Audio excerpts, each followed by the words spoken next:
परत त्याच्यामध्ये संगनमत येतं त्या ठिकाणच्या कन्सर्न एमओएचचं की अशा पद्धतीचं जे किती मोठा भ्रष्टाचार आहे हा, किती मोठी ही गोष्ट आहे की हा डॉक्टर अशरफ काझी यांनी या पद्धतीचं सर्टिफिकेट त्या बाईला दिलेलं आहे। याचे सगळे पेपर्स किरीटबाईंनी डॉक्टर आरोग्याच्या अधिकारी दक्षा मॅडम यांच्याकडे दिलेले आहेत।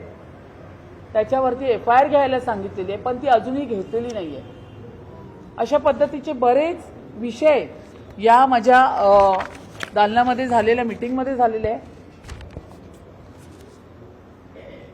त्याचबरोबर ज्या डिले ऑर्डर्स आहेत आतापर्यंत जेवढे ऑर्डर्स दिलेले आहेत त्या सगळ्या ऑर्डर्सची क्रॉस चेक या ठिकाणी झाली पाहिजे, या पद्धतीची विश्लेषण या मीटिंगमध्ये झालेले आहे। त्यानंतर 1/1/2016 नंतरचे रेकॉर्ड्स आता यावरती आम्ही चेक करायला सांगितलेले आहेत। सगळे पेपर्स खासदार किरीटबाई सोमय्या यांच्या माध्यमातून या अधिकाऱ्यांना दिले होते, वारंवार त्यांच्या टेबलावरती होते, पण त्यांनी आतापर्यंत त्याच्यावर कधीच कारवाई केलेली नाही। मला तर या गोष्टीचं आश्चर्य वाटलं, इतकं सगळं मटेरियल तुम्हाला दिल्यानंतर डॉक्टर किरीट सोमय्या यांच्या माध्यमातून मग तुम्ही यावरती कारवाई का नाही केली, FIR का नाही घेतले, असे बोगस प्रमाणपत्र का वाटले गेले, हा खूप मोठा प्रश्नचिन्ह आज BMCच्या या भोगळ कारभारावरती निर्माण होतोय। आता त्यांनी सांगितल्यावरती ते म्हणाले की आम्ही आता 237 जे प्रमाणपत्र या ठिकाणी दिलेले आहेत ते आता आम्ही कॅन्सल करण्याचं काम आम्ही त्या ठिकाणी करणार आहोत। त्या ठिकाणी स्थानिक पोलीस स्टेशन असेल किंवा तहसीलदार या सगळ्यांना घेऊन, परंतु एकंदरीत या मीटिंगमध्ये पाहिलं तर बऱ्यापैकी मुंबई महानगरपालिकेच्या अधिकाऱ्यांची काही काम करण्याची इच्छाशक्ती दिसत नाहीये, हे सिद्ध झालेले आहे। आम्ही आता बऱ्यापैकी अधिकाऱ्यांना या सगळे अनुत्तरित होते, कोणालाच उत्तर देता आले नाहीये।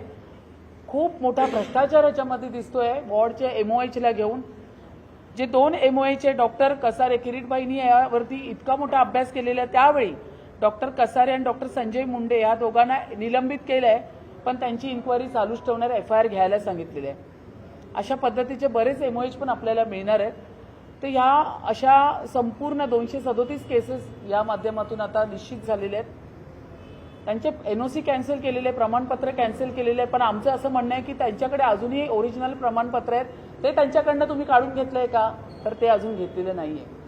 आता त्यांनी सांगताना 1 महिन्याचं टायमिंग दिलेलं आहे, मी तर बोलले मला 15 दिवसात द्या, पण ह्याच्या पुढेही जाऊन आता आमचं असं ठरलेलं आहे, आता 3 वाजता गटनेत्यांची जी काही मीटिंग होणार आहे की यापुढे जर मुंबई महानगरपालिकेच्या इतक्या मोठ्या पदावर असलेल्या अधिकाऱ्यांनी जर या पद्धतीने कारवाई केली नाही किंवा अजूनही डिले करण्याचा प्रयत्न केला तर मग आम्हाला महानगर सभेमध्ये, हाऊसमध्ये यांच्या विरोधात प्रस्ताव आणावा लागेल। कारण जोपर्यंत अशा पद्धतीने इतका मोठा भ्रष्टाचार आणि त्यांना देशद्रोही लोकांना सांभाळण्याचं काम जर मुंबई महानगरपालिकेच्या माध्यमातून होत असेल तर आम्हाला सगळ्या नगरसेवकांना आम्हाला कडक कारवाई या ठिकाणी घ्यावी लागेल। बांगलादेशी अनधिकृत तर हे वर्गीकरण आपण करणार आहोत की सरसकट सगळ्या फेरीवाल्यांवर कारवाई करणार आहोत। दुसरं म्हणजे ज्या अधिकारी तुम्हाला कुठे काही आढळले तर त्यांच्यावर सरसकट आता सगळ्यांसोबत सगळ्यांवर कारवाई करणार की ते आता शोध मोहीम पुढे घेणार। आणि तिसरं महत्त्वाचं, अनधिकृत फेरीवाले किंवा अनधिकृत जे बांगलादेशी इथे राहतात तर ते इथे कसे येता येताच मला आता त्यांच्यावर आवर कसा घालणार? नाही, आपण एक स्टेप बाय स्टेप प्रश्नांची उत्तरं देऊया। या ठिकाणी जे फेरीवाले आहेत मुंबई महानगरीच्या रोडवरती, फुटपाथवरती बसलेले, त्याचे जन्म प्रमाणपत्र आम्ही चेक करणार। ती मोहीम आम्ही जोरदार हातामध्ये घेणार। बऱ्यापैकी हे तर मला असं वाटतं 1000 केसेस आहेत किरीटबाई, तुम्ही सांगितल्याप्रमाणे त्याच्याही पेक्षा जास्त पण असतील, पण हा या ठिकाणी जे फेरीवाले बसलेले आहेत त्यांचे जन्म प्रमाणपत्र अगदी कठोरपणे चेक केले जाणार। यावरती कुठल्याही क्षमा या ठिकाणी केलं जाणार नाही, कारण हा खूप मोठा हा देशद्रोहपणा आहे। या ठिकाणी बांगलादेशातून या पद्धतीने आलेले जे आहेत देशद्रोही अनधिकृत फेरीवाले, त्यांना जर सांभाळण्याचं काम कुठले अधिकारी करत असतील तर त्याच्यावरती पूर्ण कारवाई होईल। नाही, सरसकट आता बघा, हे करत असताना आम्ही प्रत्येक घेणार आहे, प्रत्येक फेरीवाले कुठले, त्यांचे आधार कार्ड, त्यांचे जन्म प्रमाणपत्र चेक केले जाणार। आता बऱ्यापैकी याच्यावरती खूप मोठं विश्लेषण झालेलं आहे, तर त्या पद्धतीने आम्ही सगळी गाईडलाईन आणि लाईनअप करून दिलेली आहेत कामं. त्या पद्धतीने त्यांनी आम्हाला शाश्वत केलेलं आहे का आम्हाला तुम्ही आता ही जी 237 आहे सध्या हातातली आहेत त्याच्यासाठी त्यांनी 1 महिन्याचा अवधी मागितलेला आहे. इतर सगळ्या गोष्टींसाठी त्यांनी 15 दिवस घेतलेले आहेत की आम्ही FIR आता सोमवारी FIR घेणार आहेत. जे आता आम्ही किरीटभाईंनी ज्या ज्या लोकांची नावं त्यांना दिलेली आहेत त्याच्यावरती FIR घ्यायचं, जसं अशरफ काझी ह्याच्यावरती FIR घेण्याचं काम आता सुरू होणार आहे. सुरू होणार हे ॲक्च्युली ऐकायला फार आम्हाला वाईट वाटलं. जर त्यांच्या हातामध्ये गेल्या 6 महिन्यापासून हे पेपर पडलेले तर तुम्ही का नाही घेतले हा मोठा प्रश्न आहे. फक्त मला एकाच आपल्या ह्यांचं कौतुक करावं असं वाटतं की ठीक आहे की त्यांनी ह्याच्यावरती घेतलेलं आहे काम. त्यांचं नाव ह्याच्यामध्ये दिलेलं आहे तहसीलदार आपल्या कल्पना गाडे मॅडम. त्यांनी मात्र 8 FIR घेण्याचं काम केलेलं आहे. त्यांचं खरंच या ठिकाणी कौतुक झालं पाहिजे. आणि या ठिकाणी जे मुंबई महानगरपालिकेचे आरोग्य अधिकारी जे बसले होते त्यांच्यासाठी हा विषय आहे की जर आणि त्यांनी काही पेपर्स त्यांच्याकडे पाठवले पण होते की या 4 लोकांवरती FIR घ्या, पण तरीही ते घेऊ नाही शकले. म्हणजे एकंदरीत ह्या मुंबई महानगरपालिकेचे जे AMC असतील किंवा त्यांच्या अंडर जे अधिकारी असेल त्यांचा हा कारभार या मीटिंगच्या माध्यमातून दिसण्यात आलेला आहे. किरीटभाईंना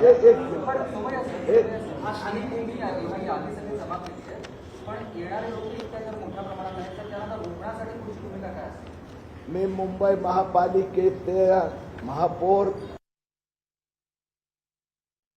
तर 237 बोगस प्रमाणपत्र पालिकेतून बांगलादेशींना देण्यात आली. तर मुंबई महापालिकेचा 4.5 वर्ष अनागोंदी कारभार होता असं रितू तावडे यांनी म्हटलेलं आहे. आजच्या बैठकीत त्यावर सविस्तरपणे चर्चा झाली आणि इथून पुढे बांगलादेशींच्या विरोधामध्ये कडक कारवाई केली जाईल असा इशारा त्यांनी दिला आहे. घेऊन गेले ज्यांच्याकडे ते महाराष्ट्रात हिंदुस्थान जन्म झाल्याचा कोणता पुरावा नाही असे 10,000 लोक संबंधी माहिती मी मुंबई महापालिकेला दिलेली आहे. गेले अनेक महिने पाठपुरावा करीत आहोत.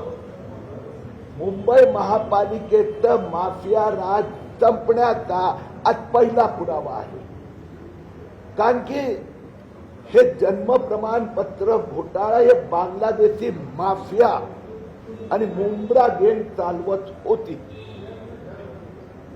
एक जसं रितू तावडेने एक उदाहरण दिलं, डॉक्टर अशरफ काझी. मी यांच्याकडे 100 डॉक्टरांची यादी दिली आहे. 100 ज्यात मानकुट, गोंडी, देवनार, नौपाडा, नागपाडा, बेहरामपाडा, कलिना, कुर्ला यातील असे हे डॉक्टर्स आहेत की जे बोगस जन्म प्रमाणपत्र देतात, घरी जन्म झाल्याचं सर्टिफिकेट देतात. महापौर महोदय, उपमहापौरांनी आज आम्हाला आश्वस्त केलं आहे या सगळ्यांची एका महिन्यात चौकशी होणार.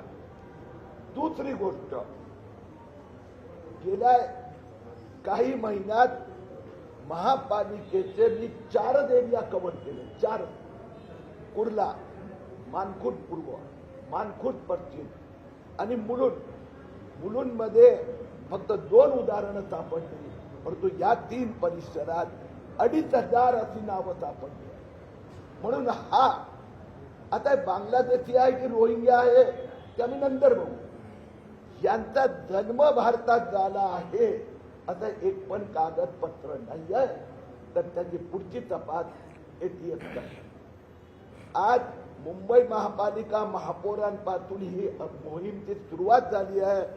सोमवारी मी छत्रपती संभाजीनगर महापालिका आणि दुपारी नाशिक महापालिकेत जाणार आहेत. नंतर अकोला आणि अमरावती पुढच्या आठवड्यात. सगळ्या महापालिकेत जिथे महायुतीचे महापौर निवडून आले आहेत त्या सगळ्या असाच मीटिंग एका महिन्याचा आज पूर्ण होणार. बांगलादेशी अपात्र लोकांना महाराष्ट्रात राहायला मिळणार नाही. आपण यासोबतच फेरीवाल्यांना शोधता आपण कारवाई करतोय. अनेक ठिकाणी हातोडे फिरवले. 237 बोगस प्रमाणपत्र देण्यात आली. मुंबईतील अनधिकृत बांगलादेशींवर आता कठोर कारवाई करणार असल्याचा इशारा नवनिर्वाचित महापौर रितू तावडे यांनी दिलेला आहे. या संदर्भातली एक अत्यंत महत्त्वाची बैठक देखील आज पार पडली आणि त्यानंतर त्या आता बांगलादेशींच्या विरोधात आक्रमक झाल्याचं पाहायला मिळत आहे. लोकशाही मराठी ऐका, पहा, जागरूक रहा.